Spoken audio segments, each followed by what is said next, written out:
Izwi lomzansi 98.0 the difference. Right umsakazo wakho izwi lomzansi 98.0 FM isikhombisa nje kuphela ke imzuzu ligamenxe ihora leshumi sikusona ke sigaba sesibili saloku hlelo gama lohlelo senza kwenzeke njengoba seyishilo ke insimzabelweni ukuthi njalo ngolwesithathu ngaso ke lesi sikhathi usuke khona ke ubab Ntembe sizobheka zona ke indaba ke ezesinthu sixolise nje ngakumaphupho so ngakwenza ku 063 8208448 ungabe nje uthumelela ke umbuzo wakho ofisa ukubuza kubaba Ntembe. Bab Ntembe sibingelele sikwamukele emsakazweni. Mangibingelele emagatsheni ngibingelele kubalaleli bomsakazo izwi lomzansi. Siyavuma. So nje kafishane Bab Ntembe kade ngihambile 2 weeks angazi noma Bab Ntembe siyawathatha yena amaphupho. Mhlambe ngisengihamba wabephothula ngalawo Bab Ntembe emaphuphweni.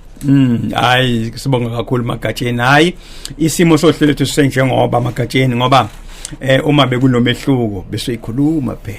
Ukuthi sengiphuthulile. Yebo. No, sikunikeza ithuba ku 0638208448 ungasithola ke na ku 0604807164 umbuzo ofisa ukubuza kuba Ntembe ophathelene nazo ke indaba ke ezithinta ezesinthu izwe sawubona. Siyaphila njani? Yebo ngicela umntwana wakho uThembe baba Ntembe. Yebo mlaleli.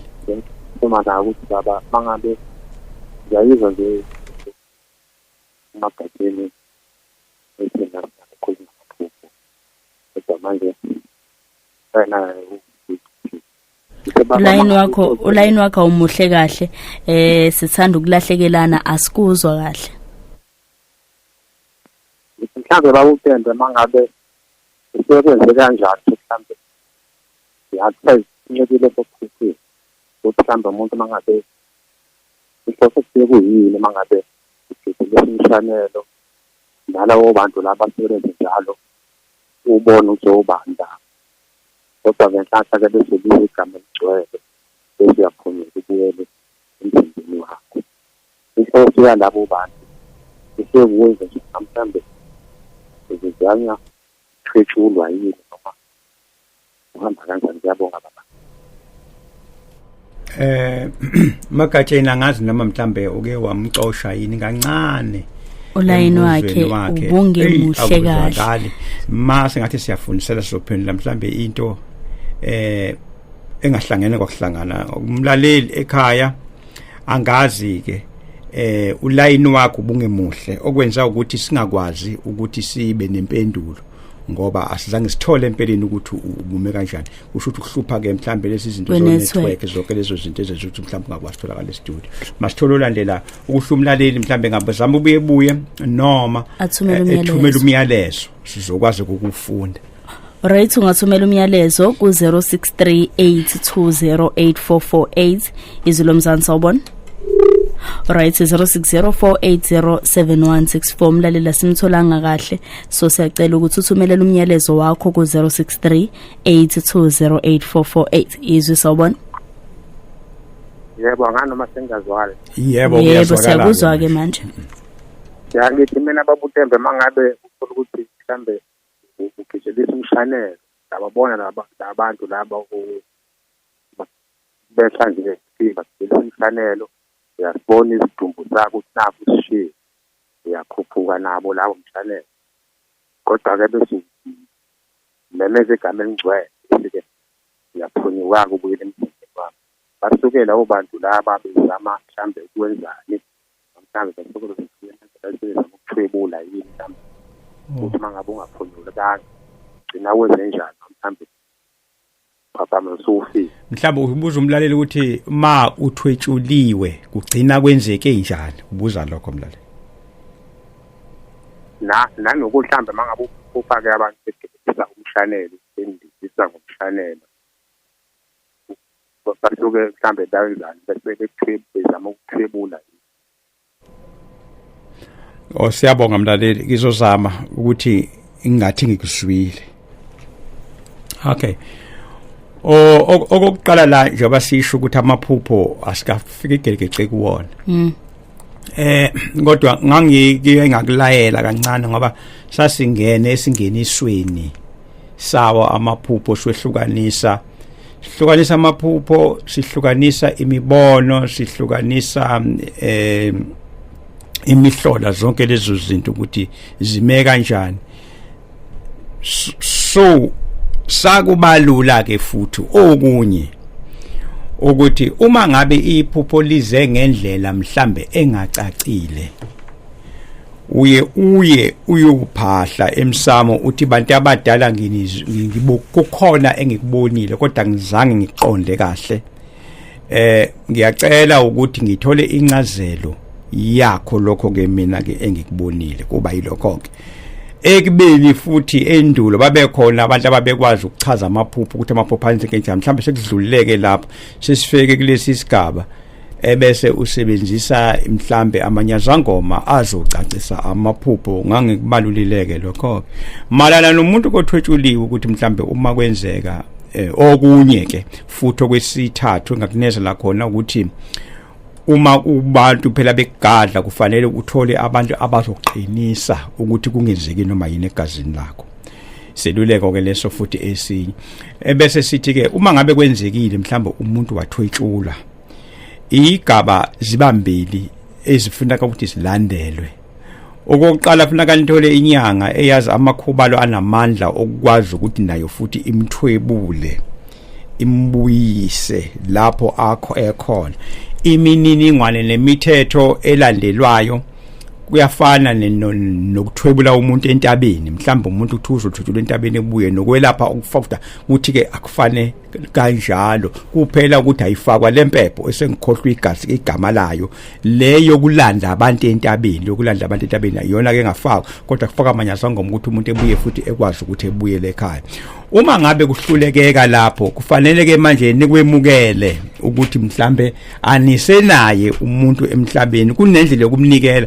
Imkuku yempangele iyathathwa ifaka amanyazangoma athize ebese iyadedelwa iyahamba iya ehlathini. Mayifika ehlathini idliwa zilwane kuthathwa ngokuthi leso sikhathi ke lapho khona limnikele khona ekufeni. Seningaqala ke ukuthi nimenzele imisebenzi yakhe yokuthi lo muntu akasekho emhlabeni. Right, Bab Ntembe ukuthi umlaleli uphendulekile. Khona omunye la ku WhatsApp sozama ukubalansisa sibheke kuma calls kanjalo ke na ku 0638208448. Uthi senza kwenzeke angibingelele emsakazi noBab Ntembe. Ngicela ukubuza kuBab Ntembe ukuthi ukubika umuzi nokungenisa abantu abadala ekhaya ngabe imisebenzi emibili ehlukene yini noma kuyafana? Ngiyabonga Bab Ntembe, usazophendula. Ngiyabonga kakhulu umlaleli. Yebo, izinto ezimbili ezahlukene.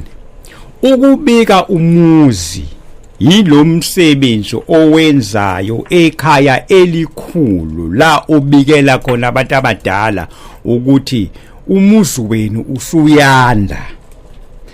Ukubabikela ke lokho sebeyazi ke ngoba usubabikele. Uma usubabikele ubeke usuwenza ke manje ukuthi abantu abadala uthi uyacela ukuthi uma kuya kuleya ndawo okuthiwa isethangeni uhambe nabo ebese uyafika esangweni lawo muzi wenze njani na bese uyabangenisa. Kusho ukuthi zihlukene lezi zinto kodwa ohlelweni olulodwa kodwa kwenziwa izinto ezahlukene. No, uyezwala Bab Ntembe. Unangomunye umlaleli othi sawubona Bab Ntembe, ngicela ukubuza uma kushone ubaba noma umama nikeza ngani uma senikhumula inzilo? Ngiyabonga. Kufanele kutholakale imbuzi, umswani, inyongo ebese niyahamba niyogeza emfuleni. Rese sebaba ngiyabengelela, ngicela ukubuza ukuthi nangumntwana sewakhishwe ekhaya waya kuboke ngokosiko. Ngicela ukubuza noma ngicela ukwazi ukuthi ke usangahlanganyela yini nathi uma kukhona esikwenzayo njengokuthi kunomuntu ozolungisa ekhaya. Kusabalekile yini ukuthi naye abe khona? Ngiyabonga. Ngiyabonga kakhulu umlaleli. Angikuchaze ngihlukanise ukuthi uma ngabe ingane ukuthi mhlambe izoya esibongweni sakubo, okokuqala sisetshenziswa igama lokuthi umntwana uyaphuma ekhabonina. Kusetshenziswa igama lokuthi umntwana simiyisa kubo elokuphuma alisebenzi ngoba umuntu nje uphethwe imisamo emibili, umsamo wakubo nomsamo wasekhabonina. Kukhona amasiko kwesinye isikhathi azodinga ukuthi noma ngabe kuthiwa kwacacwa noma ngabe kuthiwa umntwana wayiswa kubolazo lwakhona, kodwa okungadingi ukuthi mhlawumbe umntwana ebuye emukeleke komalume wakhe ezokwenza amasiko komalume wakhe uma kuvelile ukuthi lokho kudinga ukuthi kuyiswe komalume wakhe. Kodwa mayelana nokubethelwa komuzi nokushaya ingcabo zonke lezo zinto, umntwana osewayiswa kubo akabe sangena kulowo mkhakha uma ngabe kuthiwa kwenziwa komalume wakhe. No, kuyezwakala Bab Ntembe sobheka nangala engcingweni ku 0604807164. Siqhubeka nje sithatha ke imibuzo yakho ebheke ku Bab Ntembe izwe sawubona. Yebo sanibona Bab Ntembe nobuhle. Yebo sawubona. Sikhona bengicela ukubuza laba ukuthi uma ngabe uzosebenzisa impahla zomuntu okade sewashona nenze kanjani? Siyabonga mlaleli. Kufanele ukuthi ngesikhathi kade sikhuluma nomlaleli la ukuthi makade niceda ukugeza. Angithi maniqeda ukugeza kukhona umswani lo kade nigeza ngawo nenyongo zabade ngichaza. Niyakushiya okunye kumswani nenyongo futhi bese nichela izingubo zakhe. Seyihlambululekile ke lezo ingubo lezo zakhe ke. Ayisenaso isithunzi sakhe. Seningakwazi ke ukuthi niyisebenzise ngendlela enithanda ngayo. Ngalo lolu suku kugezwa niyakwazi ukwenza. Kulungile Bab Ntembe soqhubeka sibheke incingo ku 0604807164 0604807164 kanti sikhona na ku WhatsApp okungu 0638208448 uthina wakhumbuzo office ukubuza ke ku Bab Ntembe uthi sanibonana ezweni lomzansi ngicela ukubuza ku Bab Ntembe ngicela ungilekelele la ukuthi ngempela ikhonani inyoka endezayo le abayibiza ngenkanyamba noma kudlalwa ngathi. Yebo, zikhona izidalwa ezingaphansi kwamanzi futhi ezinobunkulunkulu obuthize okudinga ukuthi zihlonishwe. Alright, sobheke ingcingweni 0604807164 yizo sawubona. Yes sawubona. Yebo, ngicela ukuba anonymous. Yebo anonymous. Yebo, ngithi ngicela ukubuza uBab Ntembe ukuthi uma ngabe kuthiwa umuntu wazalwa embethe ubwele, indlela yokulungisa leyo nto ecorrect ngale mhlawumbe ukuthi ulungiselwe mhlawumbe umuntu oyisangoma noma ake ngithi nje indlela yesintu noma indlela nje yasekhaya yokulungisa into efana nale igaba zakhona zike ihambe kanjani? Ngiyabonga. Kulungile baba uzolalela emsakazweni. Siyabonga mlaleli. Uma ngabe umuntu wazalwa embethe, angithi kuyabonakala ukuthi mhla ezelwe kunento ethiza asuke eyembethe. Leyo nto leyo iyathathwa ebese kufunwa nje imbuzana esencane emhlophe kuphakanyiswe ithongo ukuthi umntwana uyaphakanyiswa amandla akhe lawa asuke ewatholile. Ngicabanga ukuthi sikhuluma la kule level sesidlulile olwazini lwegobongo lomntwana. Okufuna ukuthi noma kanjani uma kuqhutshela kulezo inhlelo kube kudluliwe egobongweni lomntwana. Igobongo elenziwe la wonke umuntu osuke ezelwe ekhaya liyenziwa igobongo lomntwana. Uma ke ukuthi alenziwanga yilapho ke mhlambe sekufuna kuchame khona ukuthi ngaphambi kokuba siqhubeka lo msebenzi esikwenzayo kudinga ukuthi kubuyele kwenziwe igobongo lakhe. Leli ke elisuke selenziwa ke ngendlela yokwelapha ngoba nina abasekhaya anizange nixekelele ukulenza igobongo. Selitheke manje phecelezi ngoba igobongo uma lenziwa umuntu ongawabonanga amalanga. So izinto zomuntu owabona amalanga nomuntu ongawabonanga ongakawabona amalanga zinomehluko, sezifuna ukuthi zibe nokuhamba oluthe ukuphakama osolumelana nemimoya nezinselelo zomhlaba ngoba lo muntu usuke sehabule nemimoya uma lo muntu usuke sebona amalanga. Ingakho ke umlaleli kumphendula ukuthi niye nibone khona isidingo sokuthi ngoba nina aniwazi lamakhubalo benazi nina kuphela impande yomuntu yomuzi nezalukazi ezaziyo ukuthi lapha ekhaya makusokuzula umntwana wenzelwa kanjani igoboko kodwa mase kufike lesi sigaba senzofika ke umuntu ke usenzodinga ke umuntu onolwazi oluthethuthu emakhambini ingakho ke niyothekela ke ulwazi lo muntu ke eniyenithekele kuyena lo lwazi yona lo enimbiza ngokuthi nyanga masichaza ngoba lena anazi ukuthi kwenzeka kanjani uma sekusesimeni sekonakele sekufana kwelashwa ngoba lo muntu nimiyekelele emimoyeni engenzelwa ngigobongo okusho ukuthi ke sethola lembuzi ke kuphanyiswa ithongo ke okusho ukuthi ezakhe izinto uma zenziwa ngaso sonke isikhathi thatha umhlwehlwe lo akade ewembethe ufakwe lapha empepeni kucelwe inhlanhla zakhe elakhe isiko lenzelwa kanjalo njalo nje uma kube lokuphunduleka ukuthi mhlambe anizange nibone noma niqaphele ukuthi umntwana wayizolembethe sekuqhamuka kubandla ababonayo ngakho balula ke ngathi uma ngabe umuntu obonayo ebhulile ngento ethize uye ufune kuyena iseluleko ngoba yena uyabhula unendlela yokubheka izimfihlo futhi umuntu obhulayo akabhuli gelekece ingakho kubuye ke kungene lo mkhakha ohlelweni lokubhula okuthiwa ukufemba la khona kuthiwa ake kuphakanyiswe bona abantu abadala ke kubuzwe kubona ukuthi makunje kuzokwenzakalani uma kunje kuzokwenzakalani yilapho ke khona ke oke uthole khona impendulo ngomuntu osuke ebhulelwe kodwa uma kukuthi ninolwazi nje anizange naze naya ukuyobhula senikwenza ngoba nakho nithi asizange sikwenze kodwa sakubona sakwazi kungabhuliwe okusho ukuthi ninolwazi oluthe gelekece okufanele ukuthi manikwenzeke sidlula lapho ke oqale kuyibuzeni ukuthi lenziwa yini igobongo lomntwana uma lingenziwanga okusho ukuthi sekufanele kwenziwe iselapho segobongo lomntwana uma nikwazi nina bomndeni ukwelapha ningelapha kodwa uma linganalo ulwazi bonke abantu abadinga ulwazi lokwelapha baye bephume othangweni bayofuna ulwazi lokwelapha noma kudokotela noma kwinyanga noma kumuntu othize na kusho ukuthi lokho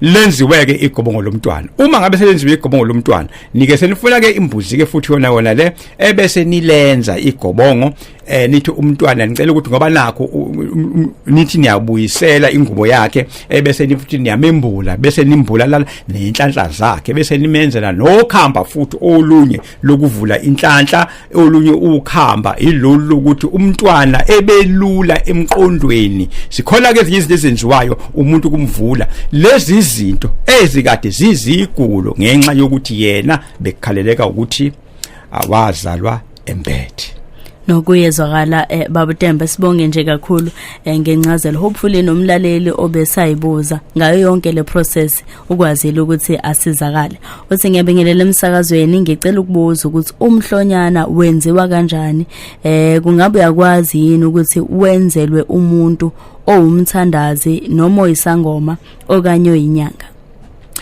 ngiyabonga angiphinde futhi ngikubalule lapha ukuthi isikhathi sanamhlanje asifani nesikhathi sasendulo endulo kwakuye ukuthi noma umuntu engayona inyanga nje kodwa utholakale ukuthi uyawazi amakhambi nje alula okukwazi ukulungisa izinto zakubo kubandakanya nempande yokuthi esetshenziswa lapha emndenini ukuthi impande yomndeni ngiyiphi yabona ke manje ke siyala ekuthini ke izinto lezi ezenziwa umndeni ngolwazi umndeni ke onazo awukwazi ke uma sizokucathulisa manje ukuthi ungabuye uthi uya kumuntu uyobuza kumuntu othi umelaphi esikhundleni sokuthi ngoba inkinga esinayo yankiyankiya ilento ukuthi nolwazi olulula nje kube nzima usitshela abantu sikudedele noma sidedele ulwazi nakho ungenza ukuthi nokuthi ngoba sithi sesidayisa ngolwazi lwethu so laphani cha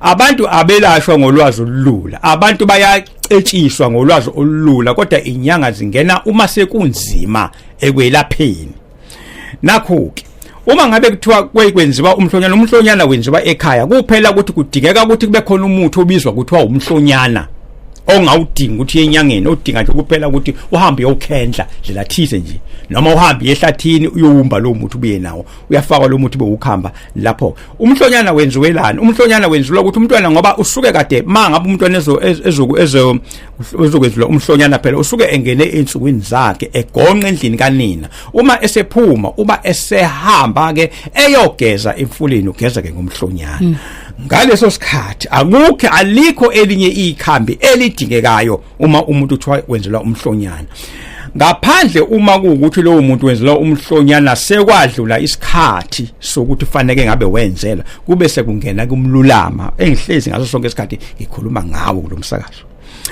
okulandelayo ke lapho ke kube sekubikela uyise ukuthi umntwana wakho usekhulile umntwana bese thatha imbuzi esibayeni belabantu abadala ukuthi umntwana usekhulile sebecela ke ukuthi manje beme engena esigabeni sokugana ebe nenhlanhla yezinto ezithize ezisuke zifanele umuntu efaze ukuthi izinto zichume kuba yimbuzi kuphela bese kubiza amantombazanyana ezosina nje la phambi kwendlu yabantu abadala ilokho kuphela nokuyezwakala Bab Ntembe uthi sanibonani e-studio Bab Ntembe nobuhle siyabonga nje uNkulunkulu ngale program uthi ngicela ukubuza ukuthi uma uNkulunkulu namadlozi benginika amandla okungena nzulu phansi kwamanzi ngifinyelele lapha abaningi bengakwazi ukufinyelela khona ngabuya nesihlabathi sempophoma ngicela ukungcebise Bab Ntembe sisetshenziswa kanjani isihlabathi esingatholakali kalula empophomeni for ukusondeza amadlozi ukuqaqa amafindo o ukuqaqa inhlanhla ke empilweni yakho ubumbano kwifamily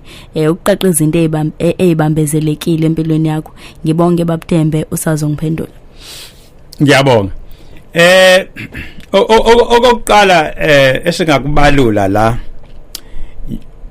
umlaleli kufanele azi ukuthi uma ngabe ebuya emanzini fanele akhelwe isigodlo sakhe amathwasa aqala isakhathi isigodlo noma zangoma zaqazayo sakhe isigodlo zisicede ngosuku uma ithwasa selibonakele ukuthi nanti ithwasa ehlungwini mhlawumbe kade licingwa ukuthi walafa emanzini yonke lonto leyo kube kwasekwakhiwa ke isigodlo nansi iprocess le okwesibili kube sekuhlathwa inkomo manje yokumemukela lowo uyangeniswa ke lapha ekhaya engeniswe ngembuzi ukuthi njoba kade engekho engeniswe bese ngeniswe bese kwenziwa ke inkomo le okuthiwa inkomo yani nayo ukuthi bayamemukela ekhaya noma bayamphuthula ungakubizwa kuthiwa yini ubuye ke nenyoka noma ubuye nenyama hlobothiswe inyamazane zonke lezo zinto noma ke inhlabathi leka shoyo umlaleli ngoba indaba yokuthwasa ayifani izimbulo zakho ayifani uma kuyinyamazane iphekwa nalenkomo le esikhuluma ngayo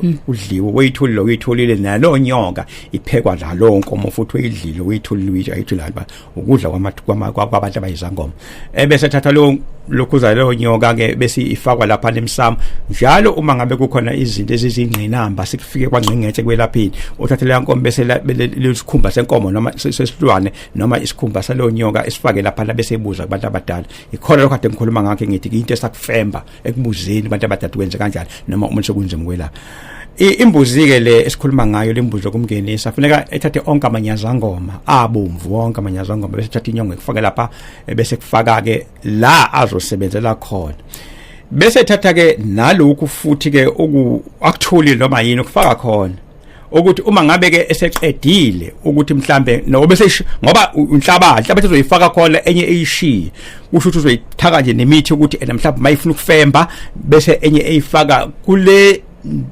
kulolu sigubhu soswela sokuthi uma umuntu kunzima ifika emkhothise kusona kusebenza lapho ke kuhlukaniswa kwakhona ngendlela yezinto umithwasa elisuke libuye nazo emfuleni okunye njengomuntu oyisangoma ukubuza kubona abantu abadala kade ngiyicacisa lento ngathi isilabhasi yamasiko isukela ekuthenini sibuze kubantu abadala basiphendula bona bathini okwame bengikwenza bekuyilokhu nje kuphela esikubiza ukuthi nje ukucacisa ngezinto ezithizenzeka kanjani kodwa kubalekile ukuthi uphahle njalo uma unenkinga ethungweni yaphahla ubuso bathi kunjena abantu abadala nithi ke asenze kanjani no kuyezwakala Bab Ntembe na kanjani ke masibuye endabeni ezigcwele zika 11 o'clock sizobuya siqhubeke ke nemibuzo yakho ku 0638208448 ungathumela kumyalezo wakho kanjalo ke noma usithinde ku 0604807164 bumbene ke ihora leshumi nomuvo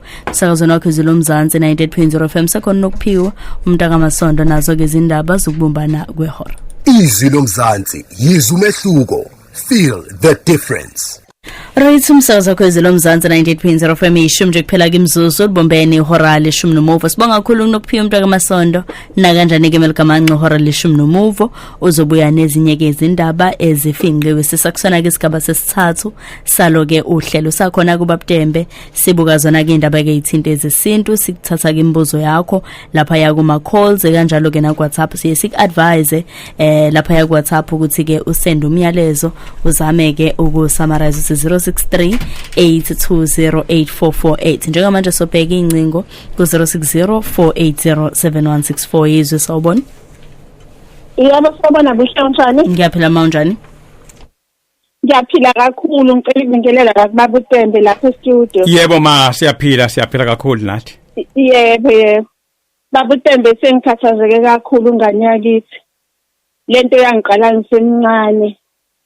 Yabona ke manje sengiphupha inhlathi mangingiqale ngayiphupha engathi nembala eyelo ivuka isuka la ngilala ngakhona mayisuka ibese ngiyathuka bese ngiyaphuma ngeminyango ngiyohlala eminyango ngithukile ngithe ngisuka lapho ngangibona lenhlathi iphuma endlini ilandela mina la ngihlezi khona mayifika la ngihlezi khona nginokuthi mhlambe kube khona into embi eyenzayo vele yasondela eduze kwami yazigudla la eduze kwami njengoba mawusubona umzwane mawufuyile nje ujabulela umnikazi wawo.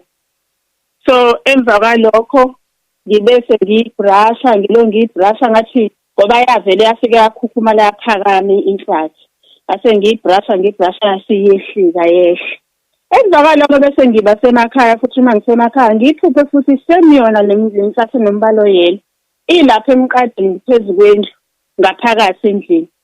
Mangikhombisa uma wami bese ngibuza kumali uma uyayibona inyoka mina ngisabona umfila bese ngilandela umzimba wayo inkulu kodwa manje ikhanda ngilibona ngithema ke hayibo ma inyoka enkulu kangaka bese uma ivele ephuma yena ngishiya nayo ke manje kulendlu ngisemakhaya mangabe ngisabuka lokho kanti ikhanda layo ilibeke la phezulu kwelami ithe isuka lapho manje ngithi ifihlile ibeke phezulu kwelapha yavele yalehlisa mayilehlisa ikhanda bese sibukana nayo kanje ngangiqala ukuzwa inhlathi ngihlale ngizwa abantu bekhuluma bethi isilwane siyakhuluma ephusheni ngangiqala ukuzwa izisho inhlathi ithi yavele yathi nje ngiqhamuka komalume ngangazi ukuthi mayiqhamuka komalume izothini izenza umuntu kodwa ibe inhlathi isimo senhlathi okwesithathu mangiyiphupha ngathi ngihamba nomngane wami siyonqamula umfula khona la sasiya khona esasiyohlangana naye wezowela lo mfula ahlangane nathi bese direct ukuthi siyaphila la ethe uyothengela khona ingane akade ayilahla ingubo zayo zesikole nezokugqoka ngenxa ukuthi thina siyazi le ndawo bese ngithi umngane wami akangiphelezele ngiphelezela umngane wami sesizowela lo mfula futhi again ngithena uwelile yena thina ikhona sizoqala ukuwela sesiwela naye ngoba yena wazi direction yala eyongithengela khona mhlawumbe ngenxa yesikhathi sizame nje ukuyisummarize mama khona sizokwazi ukuthi uBab Ntembe azophendula fast ibeni yavele yamgwinya ngicela ukubuza ukuthi uchaza ukuthini lokho ngoba lento iyangikhathaza wesisibuhle ingakho ngiyikhuluma noma manje sekuyisikhathi ukuthi ngiyikhulume kuBab Ntembe ngiyaxolisa nje ukwanda ngiyabonga kakhulu kulungile mawuzalalela emsazweni. Usabonga kakhulu mama kuvela kuyimimoya yabantu abadala kodwa into engizokucebisa ngayo bakwethu baningi abantu ababonayo izinto zicace bese kuthiwa ke labo bantu ufuna abayothwasa kodwa benile beyothwasa bebuye bengasebenzi bebe umquba okunye futhi okukhona la indaba yabantu abelaphayo sengikubonile lokhu mina ukuthi abantu abelaphayo abanaliqiniso lokuthi umuntu uma ngabe kukuthi akathwasa ngoba lento yokubona izinto ezimfanekiso ufuna kuhamba yothwasa ziye kwesinye isikhathi zihambisane nemimoya nje ngangachaza idlozi leziswe ziphinde futhi zihambisane nalabo abantu osingathi uma bezokungena mhlambe wena kodwa nabo futhi bebengcolile nabo basadinga futhi ukugezwa ma abantu bethwasa namhlanje abasaye emanzini amanzi ibona abeyinhlanzo yaso zonke izinto zokuthi ngaphambi uqala umsebenzi wethonge bese kwazi ukuhlanza kodwa ke kulokhu umama mangameluleka mina ngiluleka ukuthi mama kufanele uhambe uye entabeni uyohlukanisa noma uyolahla imimoya. Ngikusho kokubili lokho. Uma ngithi uyolahla, uma ngabe uke waya entabeni ebusuku wafika wathi uzolahla imimoya, mawukhulume kanjalo nje uthi ulahla yonke nje imimoya. Uma ngabe kuyimimoya senzela khona ukuthi uma kuyimimoya emibi leyo ubuye lapha entabeni ungasawaphupho wonke lawo maphupho. Kodwa uma kuyidlozi lizophikelela ngoba idlozi ngeke ulivale, kodwa lizobuya lelo dlozi selicacisa kahle selikhuluma ngqo ukuthi yenzani ngale kokuthi lithi mina ngiqhamuka komalume wakho, ngoba okubalekile ukuthi lithi uyenzani. Phela ke umuntu ozohamba yokulahla imoya bese futhi ekwenzela imithi yokuvula amaphupho, ebese ujwayela isiziba sempophomo la kwehla khona impophomo, la kufanele khona ukujwayele khona ukusho ukuthi wena umuntu wamanzi, umuntu wempophomo, ukuze noma ngabe kuthiwa awusayanga lapha ezibini wayongena khona uthwasa mhlawumbe yekugobela, kodwa uye amanzi, unenhlanzo yamanzi. Nokuyezwakala Bab Ntembe uthi sawubona Bab Ntembe nabalaleli bonke bezilo Mzansi, ngicela ukubuza uma nenzela abantu abadala inhlambuluko asebashona niyakwazi yini ukuyenza ekubeni nani ningezwene? Anonymous uthi ngibonge Bab Ntembe usazongiphendula. Yebo mlaleli, impendulo ithi cha. Ngesikhathi ngikhuluma ngenhlambuluko bakwethu ngakhuluma ngachaza ngathi kukhona inhlambuluko yasentabeni nenhlambuluko yasemlotheni. Inhlambuluko yasentabeni la nina nisuke niyokhuluma khona izindaba zenhlambuluko, nibone noma niyezwana niyavumelana yini, ngoba akufanele nixabanele empepheni. Ngakho ke uma ekuthi abazwani kufanele bokwenza inhlambuluko yasentabeni besho bethi bacela ukuthi kuthambe inhliziyo bezwane ukuze bese beqhubekela enhlambulukweni yasemlotheni osukuyinhlambuluko yethonga. Icala kunina entabeni ebese igcina ke ukuthi ke yenzelwe ithongo lapha esibiza ukuthi isemlotheni khona. Right, ngomunye ku 0638208448 singibingelele studio. Bab Ntembe ngicela ukubuza uma umama nobaba bengacacanga ngingowesilisa, uma sengishadelwa ngicela ukubuza umuzi ngiwubika njengowako malume na? Ngiyabonga. Uma ngabe kukuthi uyihlone nyoka bacacile zonke izinto zakho uzenzelwe ekhabonyoko, nomfazi lo uzomthatha uzohamba yomfaka ugcagcele ekhabonyoko ngoba wena ungwasekhabonyoko. Right, singibingelele Bab Ntembe ngisacela ukubuza uma intombazane ikhiphe isisu yangakutshela ubaba wengane senahlukana, uyakwazi yini ukukulungisa nawe wedwa noma iyakwazi inyoni ukulungisa yodwa ngoba sobabili sesahlukana? Ngiyabonga. Empeleni nje khona indaba zomlanjwana zilungise ekhabonina, kusho ukuthi wena awungeni kuphela wena uma lonto leyo icindezela usungafuna umuntu ozokwazi ukumsusa lo mntwana, ukucebisa kokuqala lokho. Okwesibili ebese sesukile umntwana kuwena, ebese uzama ukuthola unina wakhe umntwana mlekelele ngamandla ukuze begcinele ingane izinto ekhabonina. Yilokho kufanele ukukhathazeke ngakho, ngoba uma ngabe ugezile waphambi mhlawumbe umsusile umntwana lapho umsusile izohamba ihambe lethi ivuke ngoba igazi lakho. Yingakho endulo kwakunomthetho omile nje noma isiko elimile elithi akulalwa ngacacile, ngoba uma kulalwa ngacaciwe ziningi inkinga ofuneka yilungise emva kwalokho. Ngiyabancamela kodwa abasukumayo abayisukumela inkinga ukuthi ngoba sasingacacile dadewethu nomkhosi bengicela ukuthi nansi inkomo nansi imbuzi futhi uhambe uyogeza umuzi ekhweli lakho, ebese ubalekelela ngoba ingane yakho kuphela ukuthi wena unayo amalungelo ayo, okuyothi uma usuyithatha usuyingenisa esibongweni sakini uyingenise isihlambulukile. Kuyezwala Bab Ntembe uthi ngibingelele studio ngicela ukubuza bengicela ukubuza la Bab Ntembe ukuthi if umkhwenyana kadadewethu alobola kwase kwasala inkomo, wathi if esezoshadelwa wayikhipha ke leyo nkomo, then wathi uzoyikhipha mase yoshadelwa. Okay, njengamanje useyoshadelwa, then leyo nkomo ngicela ukubuza Bab Ntembe ihlatshelwapi phakathi kwakamakoti okanye kamkhwenyana, cause umkhongi ushiya umyalezo ethi uzofika esezolanda umakoti udinga isinqa sakhe, but kunento eyenzakalayo umkhwenyana uthi ayiyohlatshelwa kubo. Ngifisa ukwazi ukuthi esimene sikanjalo kuma kanjani? Ngiyabonga. Inkomo esala emalobolweni inhlabisa mthimba. Iye isale ngokuthi ethi umukhwe uma sengifikile ngocace indodakazi yami angifuna abantu engihamba nawo belambe kodwa kufuneka ngikusho lokho ukuthi kuye kwenzeke uma ebona isimo salowo muzi indodakazi yakhe ocacela kusona ukuthi ngeke bebe nawo amandla okwanelisa abantu balibefikile beze emgcagcweni bese dayisela emalobolweni iyolandwa. Iyona lenkomo ukuthi uma ngabe iya ehlahleni lonkomo iya ehlahleni umkhongi ke akayitholi isinqe kulonkomo uthola isinqe enkomeni esuka ihlatshwe lapha ekhaya le yasehlahleni inkomo kamukhwe nje abantu bakwamkhwenyana abangeni kuyona sikhumbule ukuthi umkhongi uwela ngakwamkhwenyana ngakawile ngakwabo kwamakoti ngakho ke abantu abafuna bemenelise akuyibona bamthuma abakamkhwenyana hayi abakamakoti inhlabisa mthimba lonkomo. Kuyezwala Bab Ntembe sobheke engcingweni ku0604807164 siza ukuthi ke uthini wakho umbuzo ofisa ukubuza ku Bab Ntembe izwe sawubona. Yebo sawubona Buhle. Yes sawubona ma. Yebo nawe Bab Ntembe. Yebo ma. Ngicela ukubuza lana. Ngangigulile uma wami ngihleli naye la iZrand. Kwase kufika izwi kumina. Lithi ngimbona ngathi contemplative. Lasithi into hayi imboya le into ezodlula kodwa kudlula ngoba washona angazi ukuthi kwakusho ukuthini ngoba Ntembe mhlaba ngangicela ngiyabonga ngiyabonga. Ngiyabonga.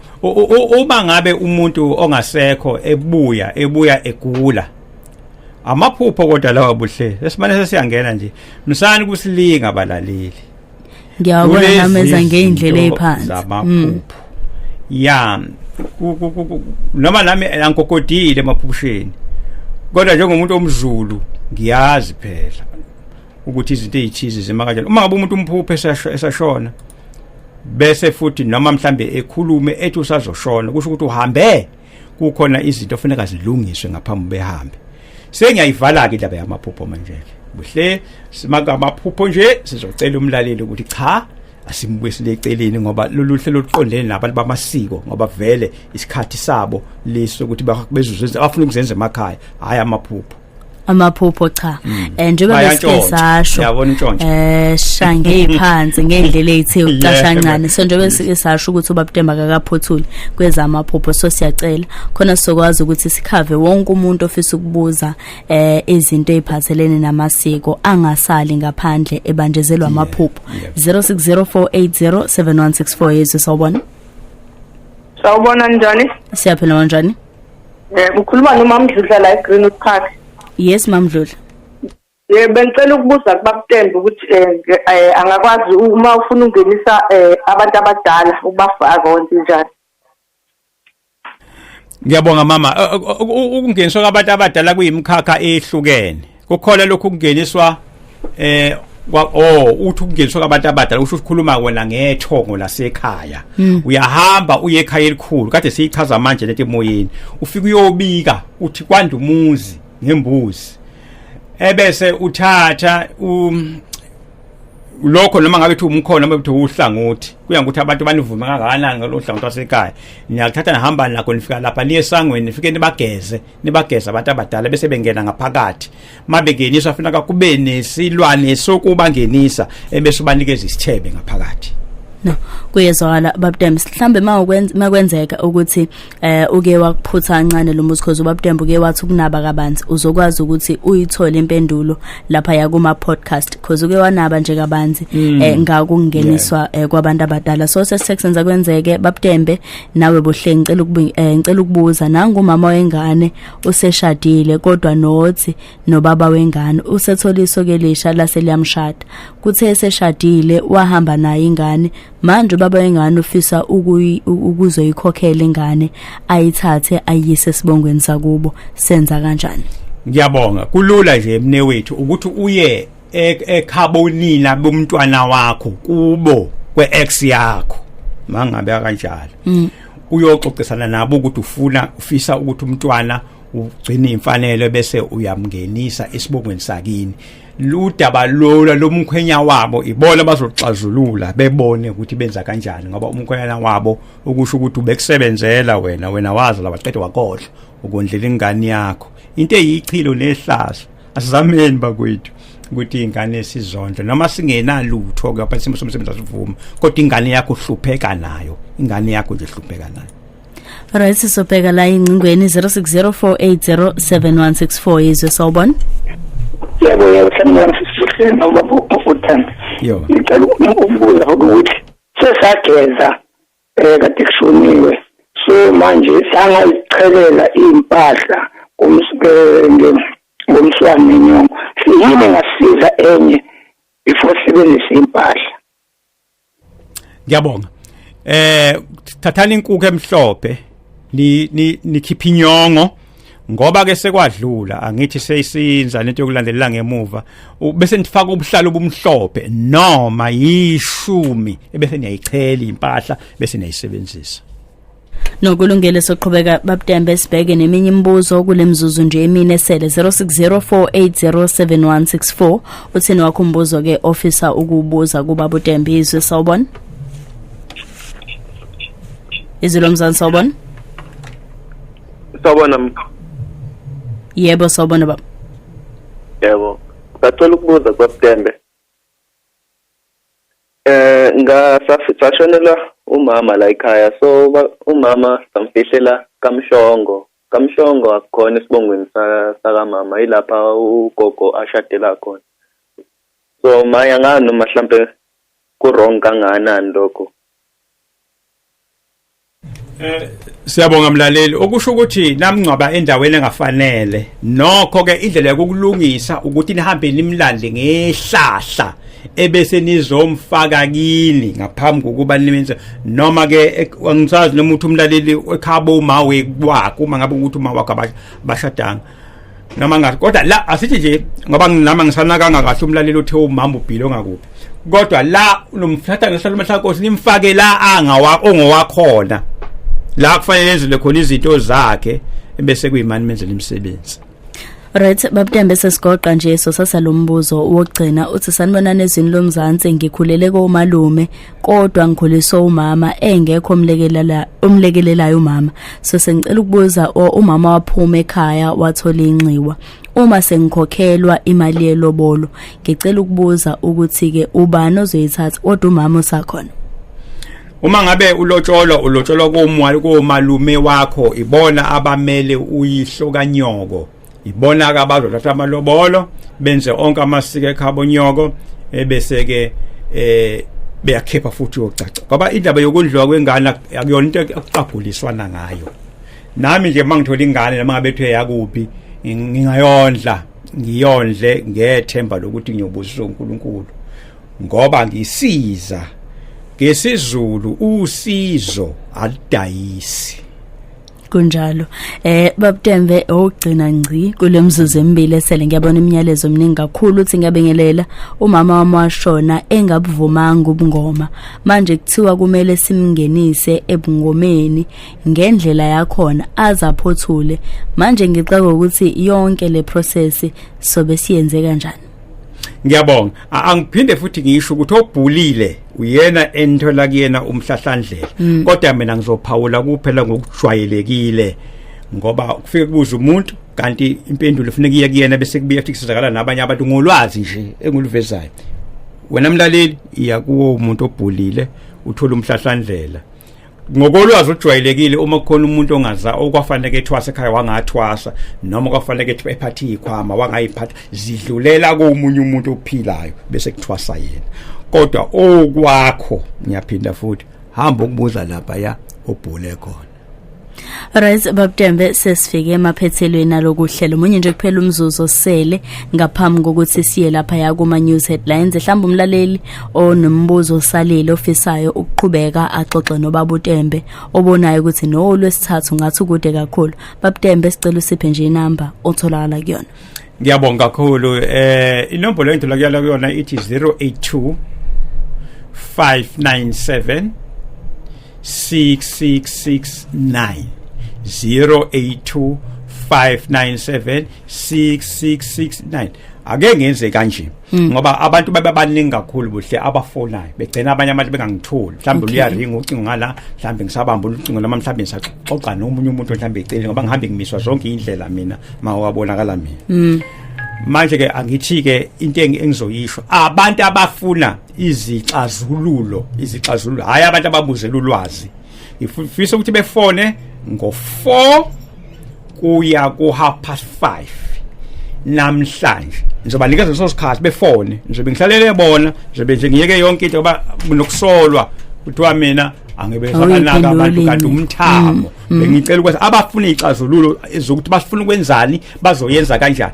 ababuzela ulwazi sotholana la e-station ngoba ubuzela nje ulwazi awubuzeli nje ukuthi mhlambe khona into exakanisile siyacela ukuthi sisine stedelane laba ababuzela ke ixazululo nje besho Bab Ntembe abadinga nje usizo ngokukhulu ukuphuthuma benze njengoba ke eshilo Bab Ntembe siyabonga kakhulu Bab Ntembe yabonga kakhulu ngicela ushini number 082 597 6669 engakahlali phansi ukamasonto 082 597 6669 uNkulunkulu abe nani amen alright umsakazo wakho izilo Mzansi 98.0 FM sibonga kakhulu kuBab Ntembe izilo Mzansi 98.0 the difference